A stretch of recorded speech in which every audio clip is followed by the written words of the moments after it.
I did something very cool. I went to a Vipassana silent retreat for 10 days, which means, and I know this sounds pretty bizarre for some of you, it means for 10 days you are not speaking, you are not reading, you're not writing down anything, you are not allowed to have eye contact with any other person, and you're meditating for 10 hours per day.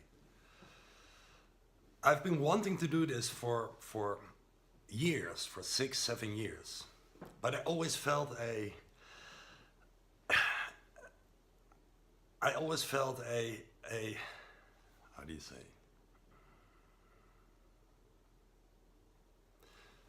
But I've always felt resistance, and not necessarily against the meditating or the not speaking, but especially against not being able to write down things, because my mind is very chaotic, and if I think of something, and especially a great idea, I want to write it down immediately, because I don't want to forget it.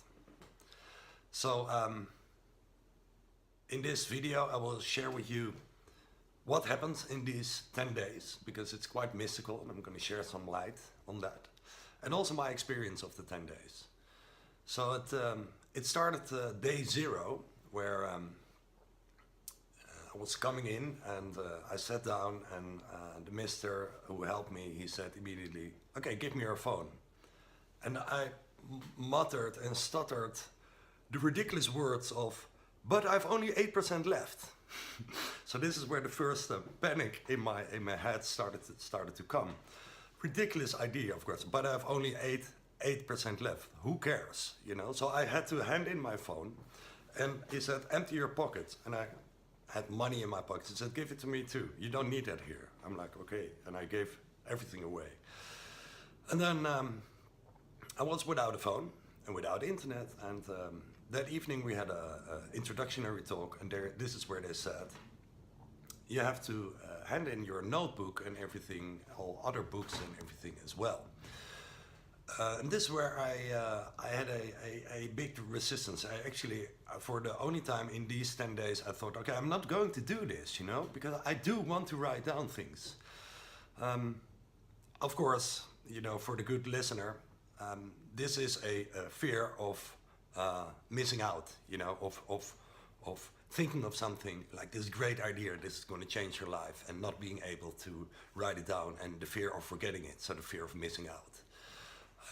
I handed in my notebook, and I was naked, you know, for my feeling.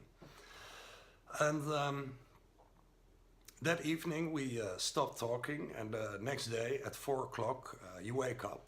So the schedule every day from day 1 to day 10 is wake up at 4, meditate from 4:30 to 6:30, then have breakfast and a bit of rest, then from 8 to 9 group meditation, from 9 to 11 meditate again, then from 11 to 1 lunch and a bit of rest, and from 1 till 5 meditation, and from 5 till 6 a little bite, like a bit of fruit, and then from 6 to 7 again a group meditation.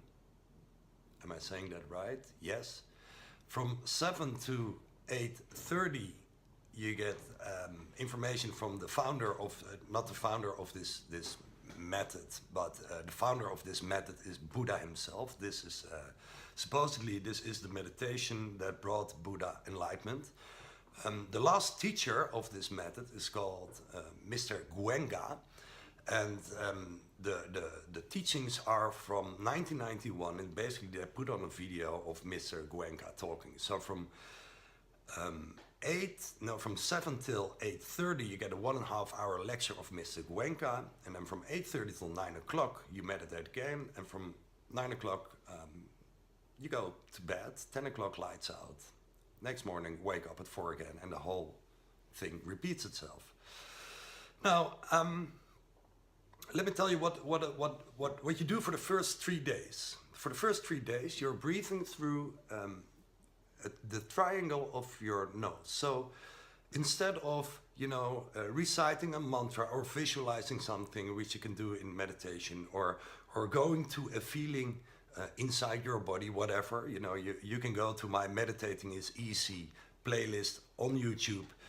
There's lots of different meditations available, and I make videos about it, so you can find that somewhere on YouTube. This meditation, the first 3 days, is only about feeling the breath come into your nose and feeling it go out. And whatever sensation you have in your body, you ignore it. So you purely focus on your breath in, feel the breath come in through your nose, and breath out. And that's it for 3 days. Now, after day 1, you already really feel your body. It's sore. It's extremely sore. And I'm quite flexible, and I do yoga every day, and it doesn't matter, it doesn't matter how trained you are, or that was my experience. Your body is sore, it hurts. After 3 days, your body it really, really, really hurts. So, pain, basically, like utter pain. And then from day 4, there's a change in the meditation. So instead of focusing on that nose breath, you are going to do a body scan. And a body scan is basically with your eyes closed, you feel the back of your head, and then feel the front of your head, and then you go to your right arm, and just scan down through your arm, left arm, body. You go all the way from top to toes, basically. Now, so you might think this is what I thought, like, oh, it's just a body scan, I can do that myself. But it's different from the body scan that I'm used to do.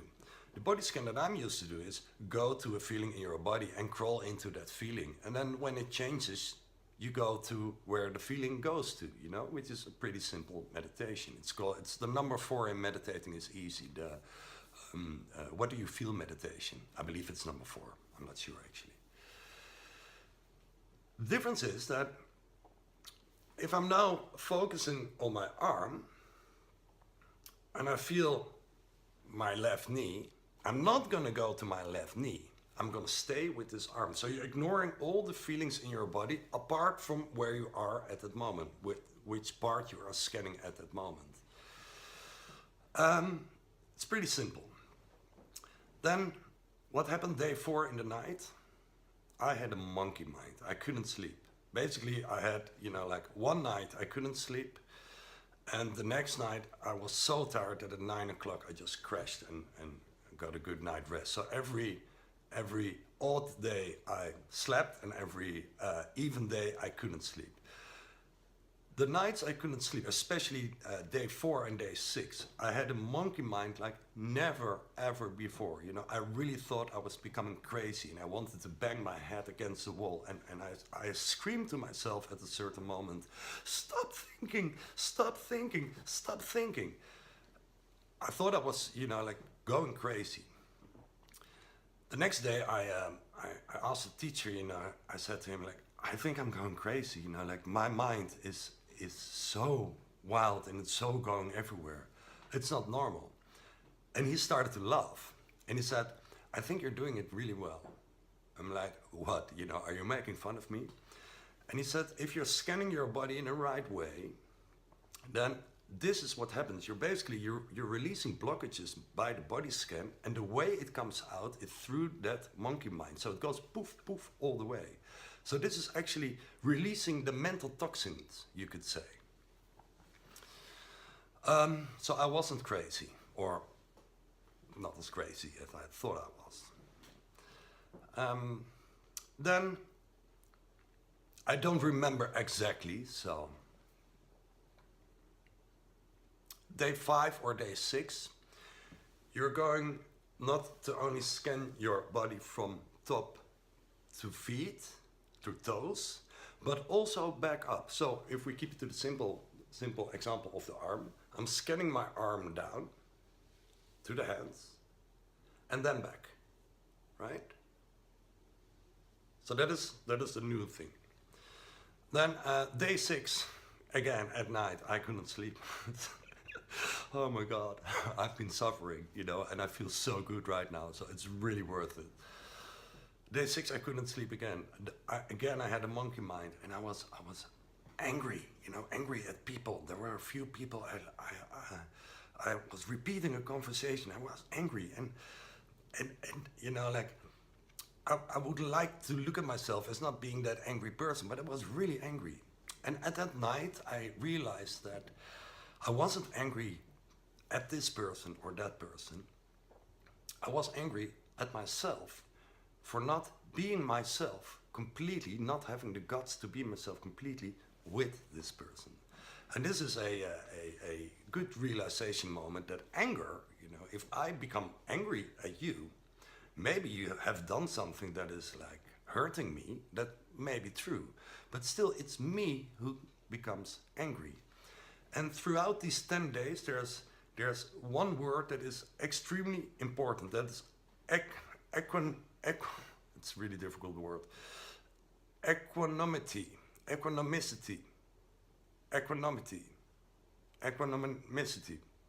I will check it and put it down in a bit. What this means is that whether you feel a euphoric feeling in your body or pain, you know, a joyful feeling or a painful feeling, you look at it as if it's the same, you know. You're not gonna laugh when you feel an enjoying feeling, a joyful feeling, and you're not gonna cry if you feel pain. You look at it from a distance, you know, you stay the same. Because the essence of this whole teaching is that everything passes. So if you would be happy with this joyful feeling, you might create an attachment to that joyful feeling. Well, as everything in life, it will pass. And if you have an attachment to that joyful feeling and it will pass, boom, you may be depressed, right? On the other hand, if you're resisting pain, it becomes only worse. So if you're scanning your body and you feel this blockage or it's not free flowing, there's, for example, pain. I had it in my shoulders. If you know that everything is going to change, you don't have to resist it anymore. If you know that if you feel that joyful feeling, and it will change also, you're not going to attach to that anymore. And this is a very important thing in this 10 days of meditating. Day 7 and day 8, you're going to scan your whole body at the same moment. So instead of only the back and then the front, you're going to scan like your whole body at once, back and forth to the toes and back up. And then that was day 7. And day 8, you learn to, I call it 3D scanning. So if you look at my hand and I'm scanning this up and down, you can also scan it like that and like that, right? So at the spots that are not free flowing, which you could say, you know, for example, the painful spots, you're gonna go and 3D scan it and then move on again, right? So you're not gonna stick to that either joyful part or that painful part. You're just gonna keep on scanning. And every time you release another blockage. Day 8 in the evening, I couldn't sleep again. I slept like 2 hours, but I noticed that that anger was gone and I was, you know, still having a monkey mind, but I could actually look at it from an equanimous point of view. So I was okay with either a happy or a less happy thought, you know, and this is where I truly started to open up. And then day 9 and day 10, it started at day 8. Day 8, 9, and 10 were just happiness. And day 10, I couldn't sleep again. I didn't sleep at all, even. But I was just, you know, lying down, looking at the ceiling, just being awake, so much energy, feeling ecstatic, actually. I just didn't have to sleep, but there was no monkey mind anymore. And then day 10 in the morning, you can speak again, which after half an hour you think like, okay, you know, that silence is so beautiful, I'm gonna stop speaking again. So, and then day 11 in the morning, you help clean up and you go back home. And what did it bring me? Well, first of all, yes, I have a monkey mind. First of all, yes, I have a monkey mind. Second of all, that's okay.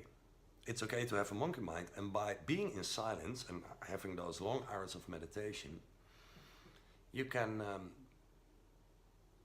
find that silence, and that silence it's what it's all about. You know, I think every spiritual teaching in the end, it's about silence, and this is what I got out of it. You know, that I've been to the 10-day retreat, but that silence is actually everywhere, always. You know, in between the words that I speak now is a moment of silence. Otherwise, it would be one continuous noise, and you wouldn't understand what I said. You know, after every breath in, just before breathing out, there's a moment of silence. After every thought that I have, and where a new thought comes up, there is a moment of silence. Music wouldn't exist if there wasn't silence, you know. So silence is always everywhere. And by doing an extreme thing like this 10-day retreat, I found out that this silence, it gives you by being equanimous to your thoughts, so not attaching, neither resisting whatever comes up. There comes this inner, very, very deep piece of silence into your body, into your mind, that you bring with you afterwards. It changed my life. I want to go again, but I went back. It's advice, you know, if you want to go on with this, to meditate every morning and evening and doing this Vipassana meditation, but not mix it with anything else. And I am quite happy with my toolbox, you know. And so first, for now, I am meditating every morning and every evening for an hour. And I am using my own toolbox. So I'm not, at this moment, I'm not using the Vipassana meditation because I want to go back to my own lifestyle before anything else. But it is something that I would love to do again. I'm not sure when, but it's very nice. Yes, I can highly recommend it. I was in Belgium in the Dhamma Vipassana retreat center called Pajota, and I will put a link in the description of this video.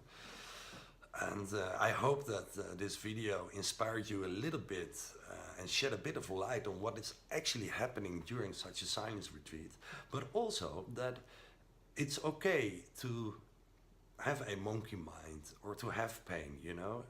Nobody's perfect, basically, so neither am I and neither are you, and that is actually okay. If you can look at your joy and at your pain from a silent point of view, life starts flowing and life starts taking care of you. And as Louise Hay of Hay House always says, I'm not sure if I can show you, but I will try. It says, life loves you. Thank you for your time. Give a thumbs up if you like this video, and see you later.